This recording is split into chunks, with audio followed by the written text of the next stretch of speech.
오늘 본문의 시대적인 배경은 바벨론 시대가 끝나가고 메대와 바사가 도래하는 그런 때인 것을 알게 됩니다. 1절 2절에 나와 있죠.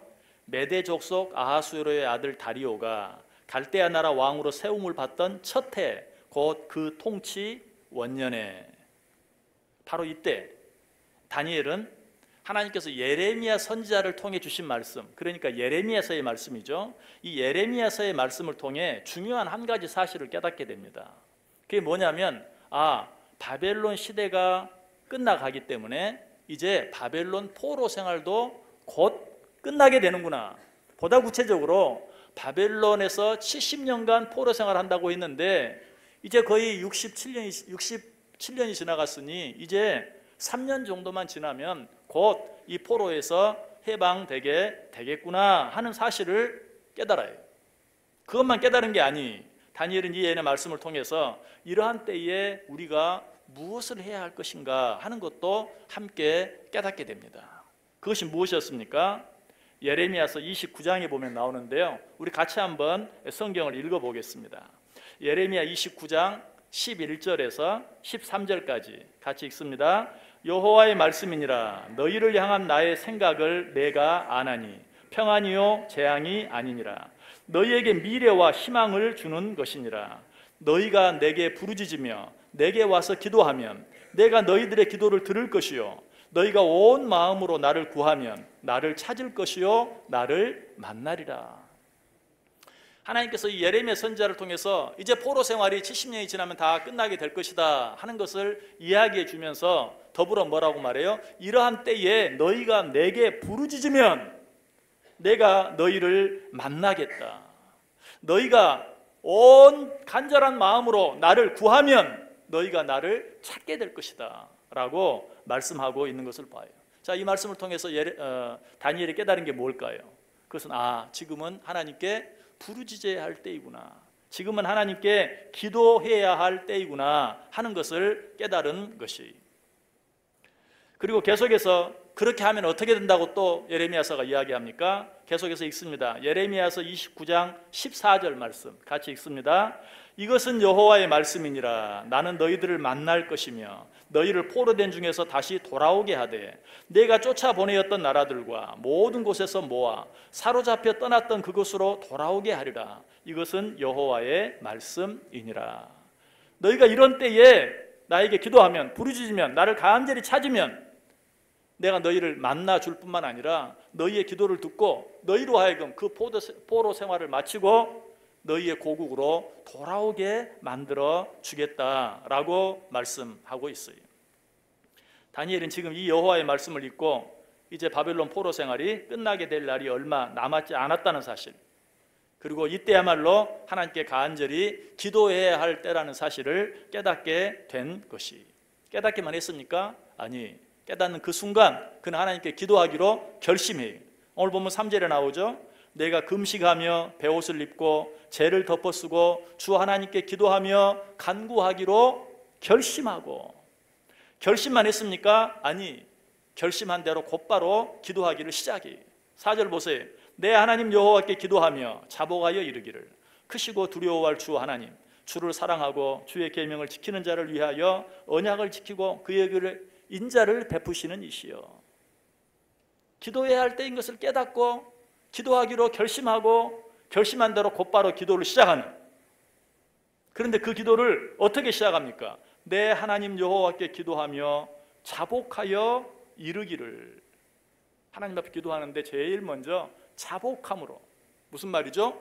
회개함으로 기도를 시작하고 있는 것을 보아요. 3절과 4절을 다시 한번 읽어볼게요. 내가 금식하며 베옷을 입고 죄를 덮어쓰고 주 하나님께 기도하며 간구하기를 결심하고 내 하나님 여호와께 기도하며 자복하여 이르기를. 하나님 앞에 간절히 회개하며 기도하고 있어요. 어떤 죄를 회개했을까요? 계속되는 말씀 5절 이하에 보면, 우리 본문 성경 보시고 같이 한번 읽어보겠습니다. 5절, 6절, 7절 우리 세 절 말씀 같이 읽습니다. 우리는 이미 범죄하여 패역하며 행악하며 반역하여 주의 법도와 규례를 떠나싸우며 우리가 또 주의 종 선지자들이 주의 이름으로 우리의 왕들과 우리의 고관과 조상들과 온 국민에게 말씀한 것을 듣지 아니하였나이다. 주여, 공의는 주께로 돌아가고 수치는 우리 얼굴로 돌아옴이 오늘과 같아서 유다 사람들과 예루살렘 거민들과 이스라엘이 가까운 곳에 있는 자들이나 먼 곳에 있는 자들이 다 주께서 쫓아내신 각국에서 수치를 당하였사오니 이는 그들이 주께 죄를 범하였음이니이다. 아멘. 자, 무슨 내용일 것 같아요? 자기 자신이 지은 죄, 자기 나라가 지은 죄, 자기 민족이 지은 죄를 하나님 앞에 회개하고 있는 것이, 여러분, 회개야말로 기도의 핵심 중에 핵심이, 기도하는 일에 있어서 죄를 자복하고 회개하는 일보다 더 우선적이거나 더 중요한 일은 없어요. 왜? 우리가 회개하지 않고 하나님께 어떤 기도를 드려도 그 기도는 하나님께서 듣지 않으시기 때문에 그래요. 여러분, 기도는 우리가 흔히 마스터키와 같다라고 말해요. 모든 잠겨진 문을 열 수 있는, 모든 문제를 해결할 수 있는 마스터키와 같다. 그런데 제 아무리 마스터키라 할지라도 그 키가 구부러져 있으면 쓸 수가 없어요. 어떤 문 하나도 열 수 없어요. 저도 언젠가 잠겨진 문을 열려고 열쇠로 그 열쇠 구멍에 넣었는데 열쇠가 약간 구부러져 있어요. 들어가지 않아요. 억지로 넣어서 열어보려고 했는데 이제는 열려지지도 않을 뿐만 아니라 열쇠가 들어가지도 않고 나오지도 않고, 그걸 억지로 빼다가 결국은 부러져 가지고 정말 난감해진. 여러분, 기도도 그런 것이, 기도 마스터키와 같은 것이, 그러나 그 열쇠가, 마스터키와 같은 그 열쇠, 기도가 구부러져 있으면 아무것도 할 수 없는 거예요. 구부러져 있다는 건 뭘 말하는가? 죄로 말미암아 하나님과 우리 사이가 막혀 있으면 우리가 아무리 기도해도 소용이 없어요. 그래서 시편 66편 18절에 말하죠. 내가 나의 마음에 죄악을 품었더라면 주께서 듣지 아니하시리라. 요한복음 9장 31절도 말합니다. 하나님이 죄인의 말을 듣지 아니하시고 경건하여 그의 뜻대로 행하는 자의 말은 들으시는 줄을 우리가 아나이다. 죄인의 말은 듣지 아니하신다. 이사야 59장 1절 2절도 말해요. 우리 이 구절 같이 한번 읽어보겠습니다. 이사야 59장 1절 2절 시작. 여호와의 손이 짧아 구원하지 못하심도 아니요 귀가 둔하여 듣지 못하심도 아니라 오직 너희 죄악이 너희와 너희 하나님 사이를 갈라놓았고 너희 죄가 그의 얼굴을 가리어서 너희에게서 듣지 않으시게 함이니라. 하나님이 내 기도를 듣지 않으실 때 하나님의 손이 너무 짧아서 나를 도우시지 못하시는가? 하나님이 귀가 어두워져서 내 기도를 듣지 못하시는가? 아니다. 너희 안에 있는 죄가 하나님과 너희 사이를 갈라놓아서 하나님이 너희 기도를 듣지 아니하신 것이다. 하나님이 그의 얼굴을 우리에게서 가리우시는 거예요. 하나님께서 그의 귀를 아예 막고 계시는 거예요. 무엇이? 우리의 죄가. 오늘도 비가 굉장히 많이 왔죠? 오시는데 어땠습니까? 지금도 한낮인데 얼마나 어두컴컴합니까? 하늘을 쳐다보면 어때요? 해가 없는 것 같아요. 그런데 정말 해가 없습니까? 아니죠. 해는 여전히 똑같이 있어요. 그러나 무엇이? 시커먼 구름이 그 해를 가로막고 있는 것이죠. 그러니까 해가 보이지 않는 거예요. 우리는 그 해의 열기도 느낄 수가 없고 그 해의 빛도 제대로 느낄 수가 없어요. 마찬가지 우리 하나님은 항상 거기 계세요. 그럼에도 불구하고 우리의 기도가 하나님께 상달되지 아니하는 것은 하나님이 우리의 기도를 듣지 아니하시는 것 같고 하나님이 우리와 함께 계시지 않는 것 같고, 아니 하나님이 아예 계시지 않는 것처럼 느껴지는 이유가 무엇입니까? 그 하나님과 우리 사이를 가로막고 있는 죄 때문에 그래요. 혹 여러분 가운데 하나님이 나와 함께하지 않는 것 같고 하나님이 나를 사랑하지 않는 것 같고, 아니 하나님이 정말 계시지 않는 것처럼 느껴지는 때가 있다면 제일 먼저 뭘 확인해야 돼요? 하나님과 우리 사이에 무엇이 가로막고 있지는 않는지, 하나님과 우리 사이를 가로막고 있는 죄가 있지는 않는지, 어떤 죄가 있다면 그 죄를 자복하고 회개하는 것부터 시작해야 돼요. 우리가 그 죄를 자복하고 회개하는 순간 어때요? 먹구름이 사라지면 하늘에서 찬란한 태양빛이 비치는 것처럼 하나님이 내 앞에 계시는 것이 느껴져요. 보여져요. 그 음성이 들려져요. 나를 향한 하나님의 사랑이 느껴져요. 그 순간 생각지 못했던 기쁨과 감사와 평안이 내 마음속에 가득 차는 것을 느껴요. 지난 수요일이었나요? 수요일, 목요일 오랫동안 계속되는 장마가 그치고 해가 수요일 오후부터였던 것 같아요. 찬란하게 비치니까 얼마나 속이 뻥 뚫리는 것 같은, 참 더운데도 너무너무 좋더라고요. 비가 그치고 해가 비치고 해가 저무는 그 황혼까지도 너무 아름다움을 느꼈어요. 마찬가지 우리의 죄가 하나님과 우리 사이를 가로막고 있으면 너무 힘들고 어려워요. 아무도 나를 알아주지 않는 것 같아요. 모르는 것 같아요. 하나님조차도 정말 나를 알고 계시는지 모르고 계시는지, 나를 사랑하는 것은 더더욱 느낄 수가 없는, 하나님이 계시는 것조차도 느낄 수 없는 그런 답답함이 있는데, 내 안에 있는 죄를 자복하고 회개함으로 하나님과 우리 사이에 막힌 다음에 허물어지면 검은 구름 사이로 찬란한 태양이 비춰지는 것처럼 우리 속에 정말 내가 아무리 노력하고 애써도 얻을 수 없는, 그 누구도 줄 수 없는 놀라운 기쁨과 평안과 안식이 우리 속에 넘치게 된다는 것이. 그래서 사도 요한은 우리에게 뭐라고 말합니까? 요한일서 1장 9절에서 만일 우리가 우리 죄를 자백하면 그는 미쁘시고 의로우사 우리 죄를 사하시며 우리를 모든 불의에서 깨끗하게 하실 것이라. 하나님께서는 하나님께 기도할 때 가장 먼저 자신의 죄를 자복하고 회개하며 드리는 기도, 그런 기도에 응답하시기를 기뻐하시는 분이세요. 오늘 다니엘은 이 기도의 비밀을 알았어요. 그래서 그가 기도하는데 어떻게 기도해요? 내가 금식하며 베옷을 입고 죄를 덮어쓰고 주 하나님께 기도하며 간구하기로 결심하고 내 하나님 여호와께 기도하며 자복하여 이르기를. 여러분, 여기에서 금식한다는 것, 베옷을 입는다는 것, 죄를 덮어쓰고 기도한다는 것, 이것 자체가 내 죄를 회개하는 거예요. 나는 죄인입니다. 내가 죄를 지었습니다. 나의 죄를 용서하여 주옵소서, 씻어 주옵소서 라고 자기 죄를 자복하며 하나님께 기도하는 것이. 그런데 우리가 아까 읽었던 다니엘이 드렸던 그 기도의 내용을 통해서 우리가 자복함으로 우리의 모든 죄를 내어놓고 회개하며 하나님께 기도한 후에 보다 구체적으로 어떻게 기도해야 하는가, 우리가 죄를 회개할 때 어떻게 회개해야 하는가. 우리는 죄를 회개할 때 너무 두리뭉실하게 죄를 회개할 때가 많아요. 그러나 다니엘은 어떻게 회개했어요? 5절 6절 다시 한번 읽어볼게요. 우리는 이미 범죄하여 패역하며 행악하며 반역하여 주의 법도와 규례를 떠나싸우며 우리가 또 주의 종 선지자들의 주의 이름으로 우리의 왕들과 우리의 고관과 조상들과 온 국민에게 말씀한 것을 듣지 아니하였나이다. 구체적으로 어떻게 하나님의 말씀을 어기고 어떻게 하나님의 말씀에 순종하지 않았는지, 어떻게 하나님께 반역했는지 구체적으로 자기 자신이 지은 죄, 그리고 자기 나라와 민족이 지은 죄를 하나님 앞에 회개하고 있는 것을 보게 돼요. 우리는 특별히 이렇게 기도하면서도 이 나라, 이 민족, 이 세상 모든 사람들이 지은 죄를 용서해 달라고는 기도하면서도 거기에서 알지 못하게 나 자신은 빠져 있는 경우가 참 많아요. 그러나 다니엘은 그 모든 기도 가운데 항상 자기가 들어있어요. 내가, 나의 조상이, 내 나라가, 내 민족이 라고 하면서 자기 자신을 한 번도 빼놓지 않아요. 여러분, 이렇게 기도할 때 하나님께서 그 기도를 들어주시고 응답해 주세요. 왜 하나님 앞에 기도할 때 내가 회개하고 내가 내 죄를 자복하는 것이 중요한가?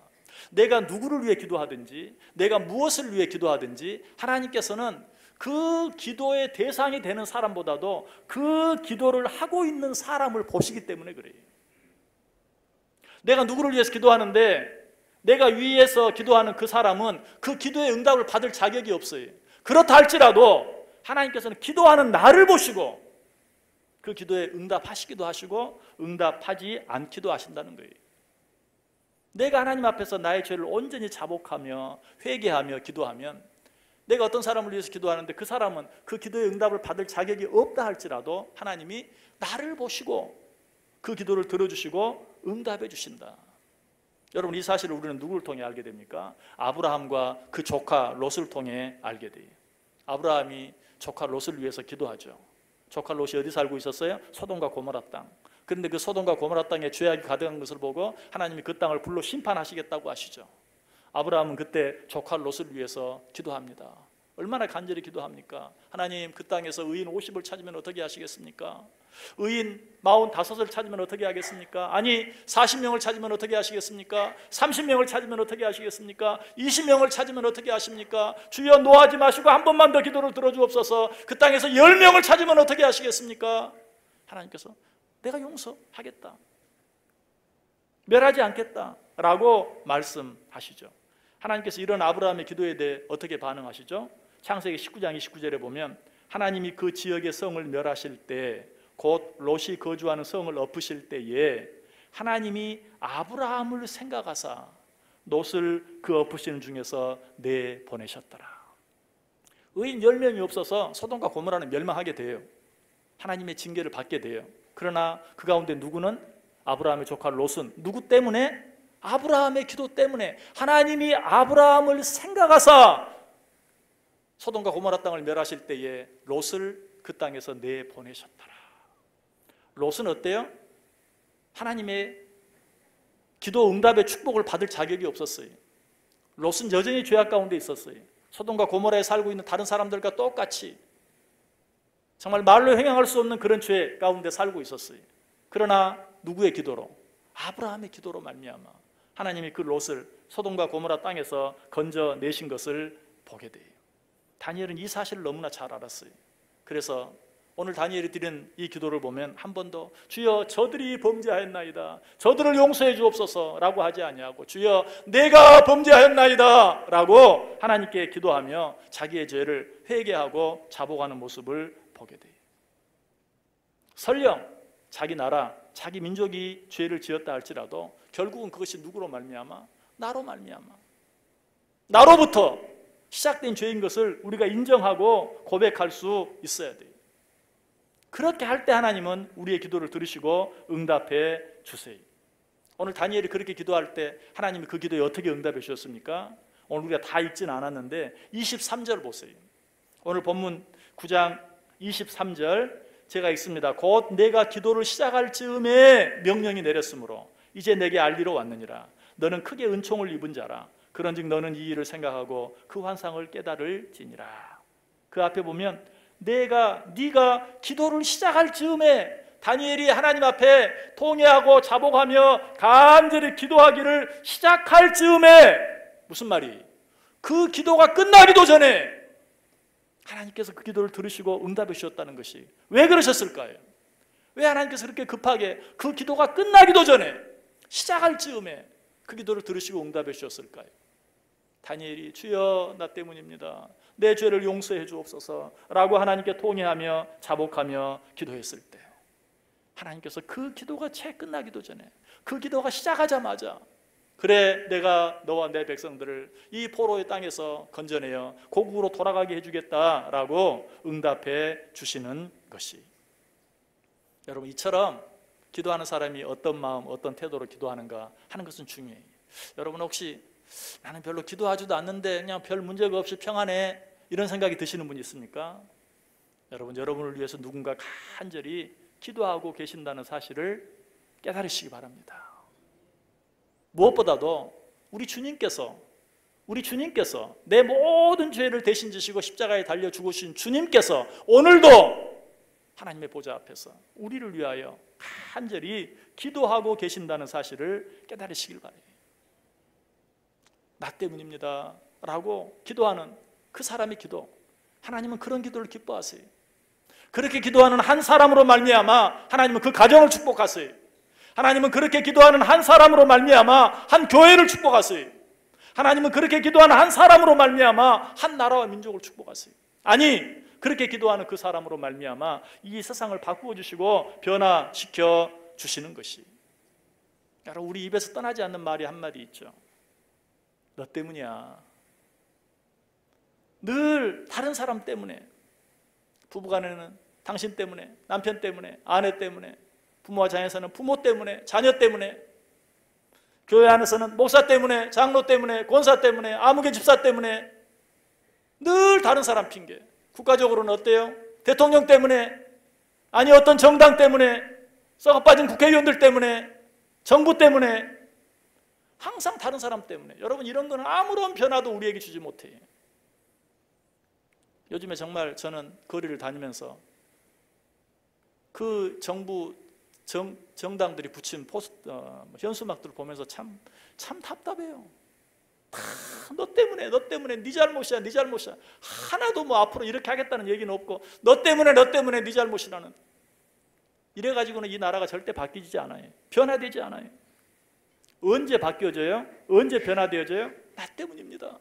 내가 죄를 범하였나이다. 주여 나를 용서하옵소서 라고 자복하며 기도할 때 그 사람으로 말미암아 하나님이 그 가정을 축복하시고, 그 사람으로 말미암아 하나님이 그 교회를 축복하시고, 그 사람으로 말미암아 하나님이 그 나라와 그 민족을 축복하시고 고치시고 새롭게 하신다는 것이. 그래서 종교개혁자 존 낙스는 그렇게 말해요. 기도하는 한 사람이 기도하지 않는 한 민족보다 강하다. 여러분, 참된 부흥의 역사는 우리가 나 때문입니다 라고 고백하며 회개하고 자복하며 드리는 기도로부터 시작되는 것을 믿으시길 바랍니다. 한국 교회도 그렇게 해서 부흥되기 시작했어요. 한 서양 선교사가 어떤 모임에서 우리 한국 사람들 앞에서 이렇게 고백했죠. 내가 여러분들에게 와서 전도하고 복음을 전한다고 하면서 사실은 속으로는 아유 이런 미개한 사람들 같으니 라고 여러분들을 무시했습니다. 멸시했습니다. 용서해 주세요. 그렇게 회개할 때 거기에서 놀라운, 네가 그랬어!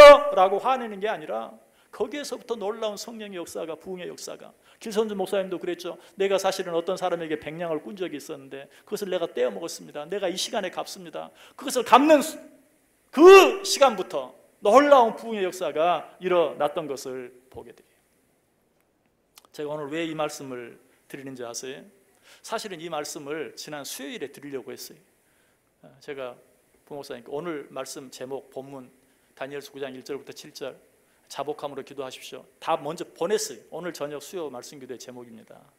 그렇게 보냈다가 말씀을 더 준비하는 가운데 지금 이때 우리 온 성도들이 함께 이 말씀을 생각하고 들어야 될, 무엇보다 이 말씀을 통해서 우리 온 성도들이 함께 통회하고 자복하며 기도해야 할 때이다 라는 그런 느낌이 너무 강하게 와서 수요 말씀 기도의 내용은 바꾸고 오늘 주일에 이 말씀을 전하기로 결정해서 여러분에게 전하는 거예요. 왜? 지금 우리가 여러 가지 자연재해로 인해서 엄청난 재앙을 당하고 있잖아요. 우리나라뿐만이 아니잖아요. 전 세계적으로. 정말 제가 살고 있던 캐나다가 지금 뭐 산불로 인해서 난리인데 제가 살고 있는 동네, 제가 섬기던 그 교회 집사님이 살던 집까지 다 불이 나서 다 대피하는 그런 소식을 들으니까 더 실감이 나더라고요. 아니 그곳에서 그렇게 큰 불이 하는 그런 느낌이 저절로 들 정도로 전 세계적인 이런 엄청난 자연재앙 앞에서 우리는 오늘 다니엘이 그 예레미야 서열을 통해서 주신 예언의 말씀을 듣고 깨닫고 통회하고 자복하며 기도하기를 시작했던 것처럼 우리도 기도하기를 시작해야 한다는 거예요. 여러분, 성경 하나님께서는 우리에게 주시는 계시는 두 가지가 있어요. 하나는 특별 계시, 성경책, 또 한 가지는 자연 계시. 여러 가지 하나님이 창조하신 자연을 통해서 우리에게 주시는 음성. 다니엘은 뭘 통해서? 하나님 주신 특별 계시를 통해서, 예레미야 선지자를 통해 주신 예언의 말씀을 통해서 그렇지, 바벨론 포로 생활이 얼마 남지 않았구나, 이제 3년만 있으면 끝나겠구나, 이때 우리가 무엇을 해야 될 것인가, 통회하며 자복하며 기도해야 되겠구나 하고 기도했던 것처럼 우리도 말씀을 통해서 오늘 우리도 동일하게 그 예레미야서의 말씀을 통해서, 아니 다니엘의 이 모습을 통해서 하나님께서 우리에게 말씀해 주시는데, 사실 이렇게 말씀해도 우리가 듣지 못하고 깨닫지 못하니까 하나님 뭘 동원해서? 자연 계시를 통해서. 여러분, 이런 놀라운 자연, 무서운 이런 자연 재앙들을 통해서 여러분 어떤 생각하십니까? 정부가 무능해, 정치하는 사람들이 잘못해서, 여러분 그렇게만 생각하십니까? 여러분 그렇게 해서는 변화가 되지 않아요. 너 때문이야, 그렇게 해서는 하나도 바뀌지 않아요. 새로워지지 않아요. 어떻게 해야 돼요? 나 때문입니다. 나 때문입니다. 내가 나라와 민족을 위해 전혀 기도하지 않았습니다. 아니, 나만 생각하며 이기적으로 욕심부리며 살아왔습니다. 나만 잘 되면 된다고 생각했습니다. 나만 잘 살면 된다고 생각했습니다. 나만 건강하면 된다고 생각했습니다. 그런데 지금 되어지는 일들은 어때요? 내가 잘 살아도 소용없어요. 내가 건강해도 소용없어요. 오송 지하차도 참사가 지나고 난 후에는 지하차도 지나가려면 걱정이 돼요. 그런데 지하차도를 안 지나가고 가려고 하니까 갈 수 있는 데가 한 군데도 없어요. 예전에는 한강 밑으로 뚫려진 저 여의 지하차도도 아 좋네 하고 다녔는데, 아니 그 짧은 지하차도도 그런 큰 사고가 나는데 이렇게 긴 한강 밑을 지나가는 이 지하차도를 지나가다가 물이 들어오면 어떻게 되는 거야? 갈 수 있는 곳이 한 군데도 없어요. 하나님이 우리와 함께 해주시지 아니하시면, 우리가 정말로 나 때문입니다 통회하고 자복하지 아니하면, 내가 아무리 잘 살아도, 이 나라 이 민족이 아무리 잘 살아도 소용이 없어요. 누구 탓할 것이 아니고 너 때문이다, 정부 때문이다, 정치하는 사람들 때문이다 라고 탓할 것이 아니라, 주여 나 때문입니다, 주여 나 때문입니다, 용서하여 주옵소서. 저 지구 반대편에서 일어나는 자연재해까지도 하나님, 내가 하나님을 두려워하지 않았습니다, 내가 하나님을 무서워하지 않았습니다, 내가 조금 살만하다고 평안하다고 하나님 잊어버렸습니다, 교만했습니다, 이제는 하나님 없이도 살 것처럼 살았습니다, 하나님 용서해 주옵소서. 다시 한번 고백하오니 당신 없이는 살 수 없습니다. 하나님이 함께하지 아니하면 나는 단 1초도 단 한 걸음도 뗄 수 없습니다. 하나님 나를 긍휼히 여기시고 나를 용서해 주옵소서. 하나님 앞에 기도하시길 바랍니다. 그렇게 기도할 때 그 기도로 말미암아 여러분의 가정이 바뀌어지고 변화되어지고, 그 기도로 말미암아 우리 교회가 변화되어지고, 그 기도로 말미암아 이 나라 이 민족이 변화되고 세상이 바뀌어지는 놀라운 변화의 주인공들 다 되시기를 주님의 이름으로 간절히 축원합니다.